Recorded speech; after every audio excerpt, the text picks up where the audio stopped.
By 1966, a strong black and white trauma bonding psychological operation was at work, and losing one's mind to make sense of it all presented itself as the only option for a great majority, pushing the popular worldview further into satanic perspectives, undergoing spiritual possession and mind control on encompassing scales. So it would only make sense that the media joins in on the programming. In 1966, the fantasy genre started to, out of nowhere, explode. Adding to the space and alien programming, the popular show Star Trek was first aired, creating a subgenre culture within itself. The Batman show was also released, and grown men today in 2017 are still watching Batman. Space Ghost became an instant hit for the kids, and they always looking out for the kids. Oh, and the subtle and sexually suggestive game Twister came out for all the whippersnappers and partygoers, right around the time birth control was being more accepted and avidly pushed into cities and counties via Planned Parenthood. Interesting. 66 would also spawn the beginning of the Great Occult Revival, and solidifying in 1970, starting with the 66 foundation of the Church of Satan in San Francisco, formed by Crowleyite Anton LaVey. Many famous celebs would join this church, and many other cults and orders would pop up over the next few years, popularizing Crowley and his work, nearly bringing him back to life in a way. The Rolling Stones and the Beatles would have a great deal to do with this. Since they all were devout Crowley followers, they couldn't help but make Crowleyan material. They would push the Crowleyan philosophies through their art, weaponizing it and transforming the culture into something ugly, something sinister and ancient.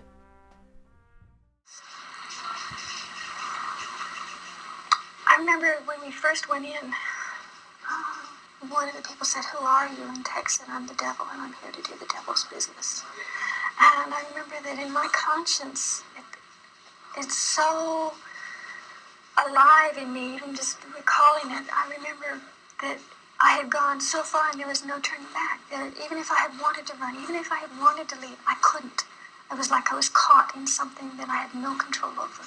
I had absolutely no say-so as to what was happening there. It was just like a tool in the hands of the devil is the only way I can put it. By 67, Charles Manson steps on the scene, and yes, directly tied to the CIA, somewhat of a monarch assassin / handler, very educated in hypnotism, Scientology, and the manipulative use of LSD, which he was generously supplied with via secret intelligence cells in the Bay Area.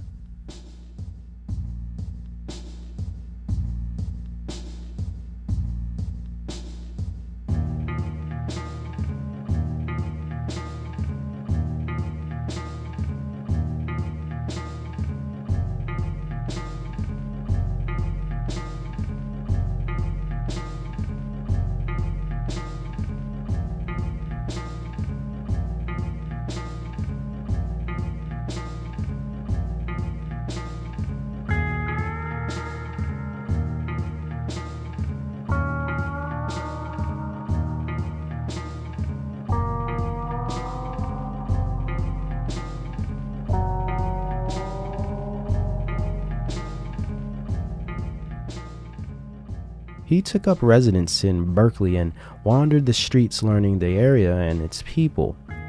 This is where he found the Scientology spin-off cult, Process Church, where he would eventually recruit minions to form his later famed Manson family. And not at all surprising, Manson came directly out of the Beat Generation movement and was now a hippie, indulging in LSD and pretty much whatever else he could get his hands on. Dark things were manifesting in the counterculture, and by design. Psychedelics were the mainstay and literal engine of youth at this time. The Human Beatin' would be the pre-Woodstock event that officially established the culture, put on by Leary by way of mysterious drug scene guru John Starr Cook through Agent Sherman Kent, right-hand man of the illustrious Allen Dulles. Everybody who was anybody attended the Human Being Festival in 1967, and I imagine little did any of them know that the CIA was behind the entire function. It brought together all the new left free speech and anti-war rabble-rousers of Berkeley with the stoner tech brats of Stanford that would later bring us the internet and the personal computer through Stewart Brand, the go-between of LSD and the internet.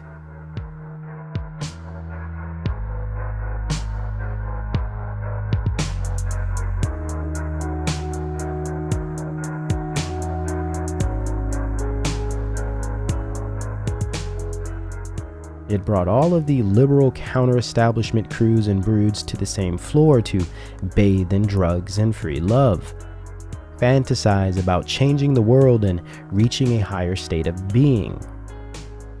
Babylon Rising, the dream before the nightmare.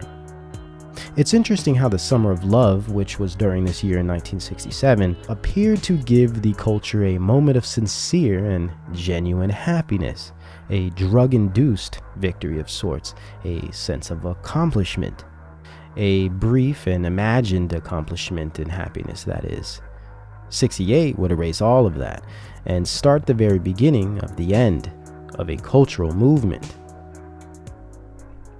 By 1968, the psychedelic movement had hit a crescendo. In the spirit of Huxley, Wasson, and Leary, Carlos Castaneda, the next agent of psychedelic propaganda, became famous with his peyote-painted Don Juan novel series. An anthropologist and protege of Gordon Wasson, Castaneda was featured in again and, as always, Time magazine, and labeled the godfather of the new age. Probably the most significant of the MKUltra projects of drugging society through creating cultures that survive on drugs was the book written by Tom Wolfe, The Electric Kool-Aid Acid Test, which single-handedly created an entire new and fresh movement of first-time LSD users and supporters. Though LSD was illegal in many areas by 66, this piece of literature made it a god. Laws and regulations had no meaning at this point. The Dark Age was here. Things were getting more debased, more sexual. Music was getting darker and twisted. The black metal genre was growing, and even black metal glam rock was surfacing. This homoerotic, androgynous, yet gothic and witchy music that was littered with Crowleyism, and its authors were open Crowleyites. I fell into the trap of the black magic, Kabbalism, and the whole idea of just the Crowleyism of the times, and I really got completely disoriented by all that. Rosemary's Baby came out this year in 68, setting the tone for the following year to come, birthing the Crowleyan crowned and conquering child. At the same time this year, and assisting in the domestic Phoenix project of social terrorism, the serial killer operations were brewing, beginning most significantly with the Zodiac killings. The Zodiac who had happened to be terrorizing the San Francisco Bay Area, home of the counterculture. Though this terrorized mainly the silent majority and bystanders of the current psycho cult of drugged and doomed rebel squads that ranged between 16 and 30 years old, just as planned. And this surely didn't stop the spread of counterculture doctrine and mind control. As the Esalen Institute became more popular, and celebs like Allen Ginsberg and Alan Watts continued to peddle their spiritual poison to the masses of foolishly curious followers, the New Age was taking its full form.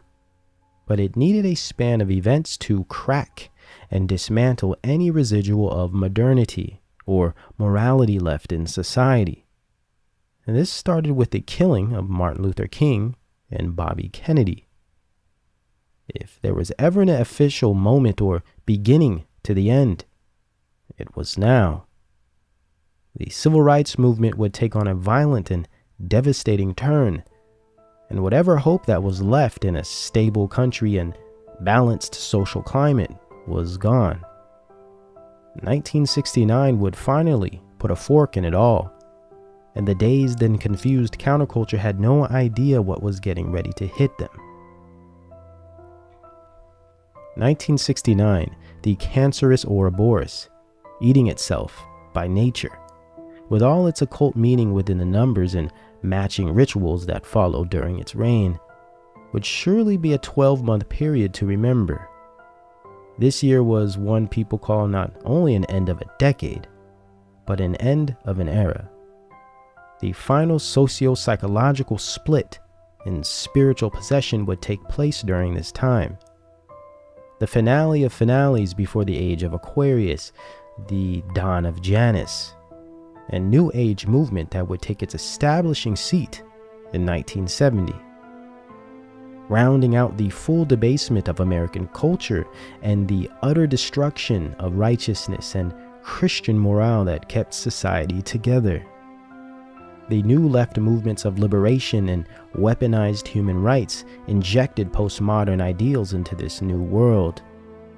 Babylonian doctrines outweighed biblical understanding, and seared consciences overruled the poor righteous teachers. Drugs, free love, and unabated reckless sexuality warped the rationale of a country, and these habits and lifestyles were spreading across the earth via media and entertainment. As it always does, and by design in its success.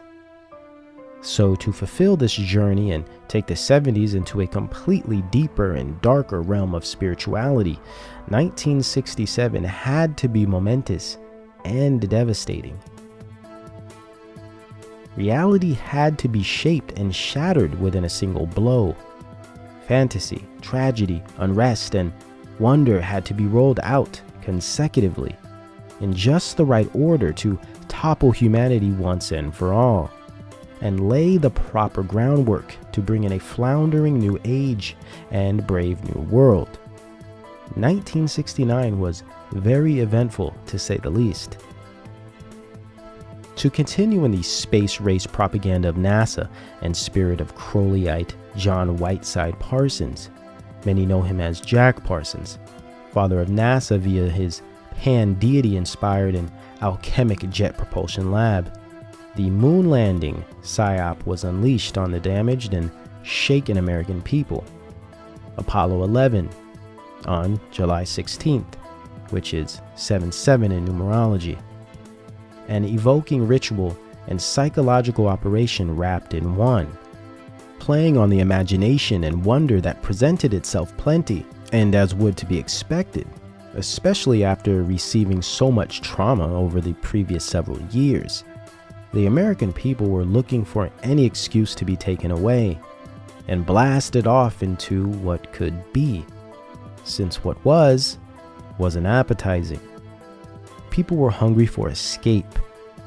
Nixon came in office as president, a lifetime actor and character I believe Trump is being designed after, would soon end dollar convertibility to gold, and even further deepen the welfare state and socialist empire by broadening the Great Society social programs of Lyndon B. Johnson.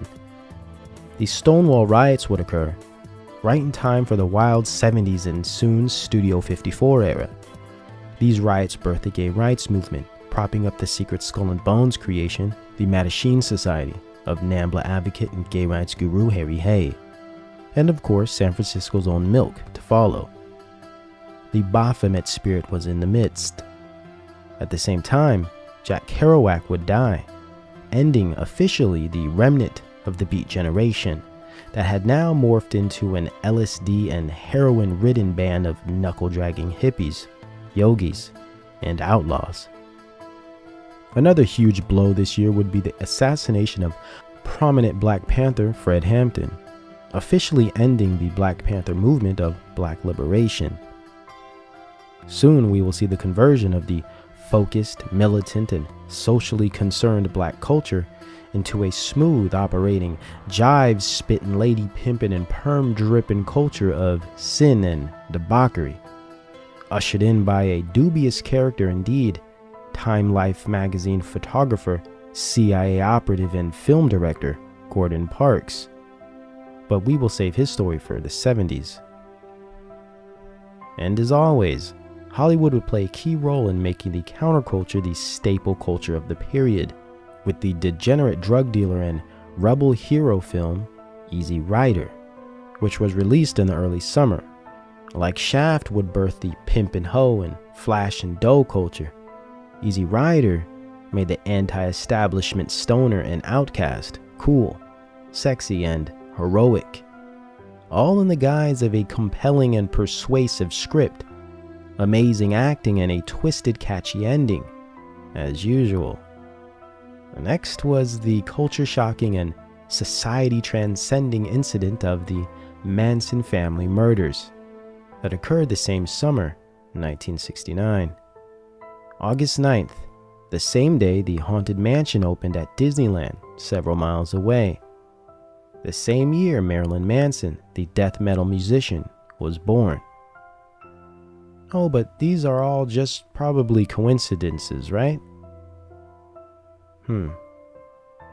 Mixed with the Zodiac killings, the assassinations and untimely deaths, the new potentials of space travel and a concurrent bloody war overseas, 1969 had presented itself as a nail-studded baseball bat in mid-swing. So to continue in this fear and pleasure, masochistic type of narrative, of course a hedonistic and mind-blasting event had to be presented.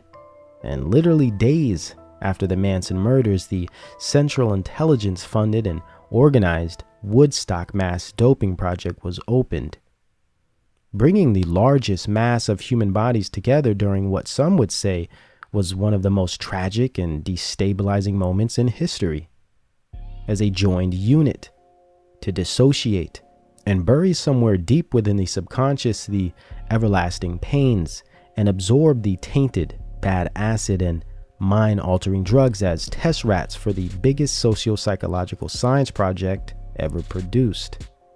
Woodstock, subproject of MK Ultra, sex, drugs, and mysticism. The Dionysian pleasure trough made specifically for the useless eaters to detach and frolic. Just as the human potential movement of Huxley, the native revival of Wasson, and the weaponized anthropology of Bateson would have it, whom all worked in the spirit of Aleister Crowley, who used the same drugs, sex, and music in his workings and rituals before all of this. The great work was at hand. To officially end the era and steal the imagined success of the hippie culture in Woodstock, and to square away the decade, the Rolling Stones attempted to throw a West Coast version of the event, known as the Altamont, held at the Altamont Speedway in Northern California in December 1969. After a decade of strife, too much pleasure, too much drugs, and not enough moral guidance, the counterculture hit a wall at Altamont. To start, it was secured by the CIA drug and prostitution running organization, the Hells Angels. Paid with LSD and alcohol, they secured the 3-foot stage with knives and pull sticks. Similar to the way Rome fell, Altamont demonstrated an excellent example of climax within hedonistic movements. Violence played throughout the entire event. Overdoses and tragedy marked it with despair. By the end, 4 people had been murdered. One man even had a gun and was stabbed to death by the Hells Angels right in front of the stage.